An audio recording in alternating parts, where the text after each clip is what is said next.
Assalamualaikum warahmatullahi wabarakatuh. Perkenalkan, nama saya Raffi Lufan Jawarezi, kelas 5C Prodi PAI. Di sini saya akan mereview tugas yaitu tugas makalah penilaian berbasis kelas.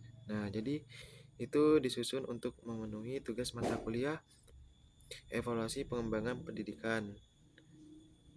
Jadi di sini saya akan langsung saja mereviewnya. Reviewnya yaitu tentang pengertian penilaian berbasis kelas. Jadi di situ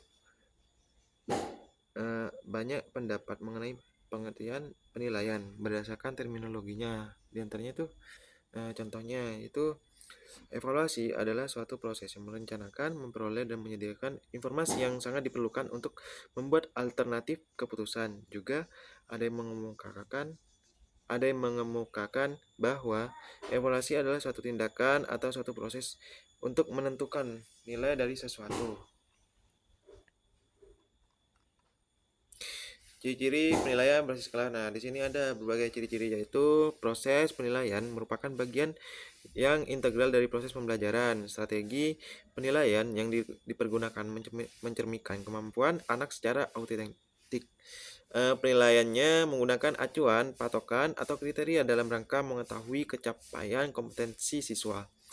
Juga memanfaatkan berbagai jenis informasi, menggunakan berbagai cara dan alat penilaian, serta menggunakan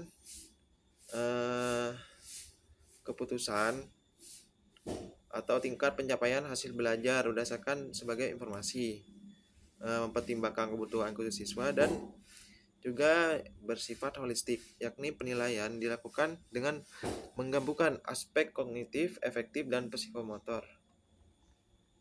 Tujuan dan fungsi penilaian berbasis kelas. Nah, secara umum tujuan penilaian ini untuk mengetahui apakah siswa telah atau belum menguasai suatu kompetensi dasar tertentu yang dipersyaratkan dalam standar kompetensi lulusan.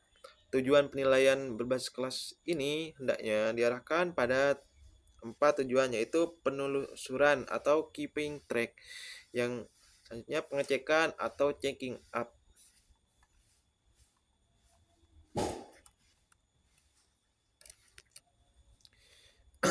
juga penilaian finding out.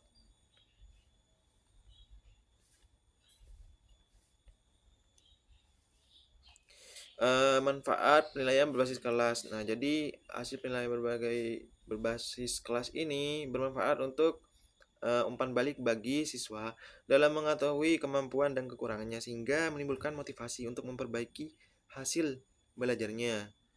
Juga ada yang memantau kemajuan mendiagnosis kemampuan belajar siswa, sehingga memungkinkan dilakukannya pengayaan dan remediasi untuk memenuhi kebutuhan siswa sesuai dengan kemajuan dan kemampuannya. Memberikan masukan kepada guru untuk memperbaiki program pembelajarannya di kelas.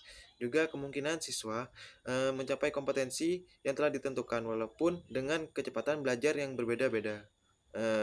Yang selanjutnya itu ada keunggulan penilaian berbasis kelas. Nah, keunggulan penilaian berbasis kelas itu pengumpulan informasi, kemajuan belajar baik formal dan non formal diadakan secara terpadu dalam suasana yang menyenangkan, serta senantiasa memungkinkan adanya kesempatan yang terbaik bagi siswa untuk menunjukkan apa yang diketahui, dipahami, dan mampu dikerjakan siswa.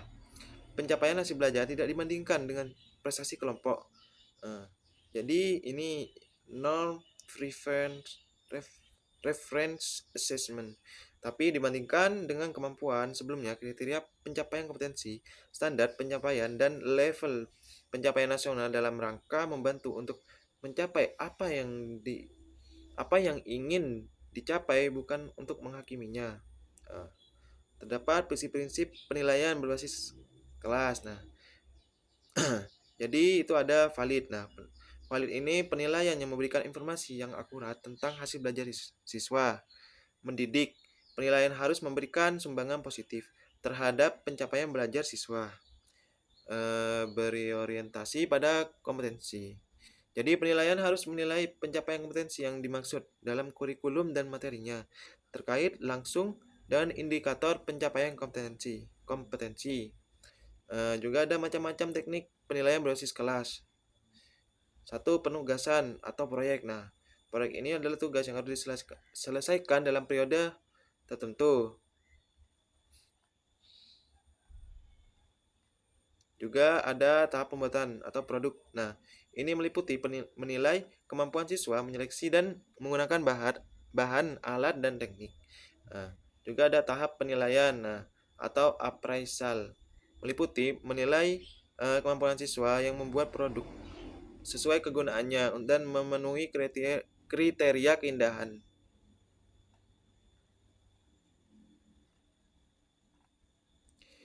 Juga jenis penilaian. Nah, jenis penilaian ini ada yang berbentuk tes, ada yang berbentuk non-tes.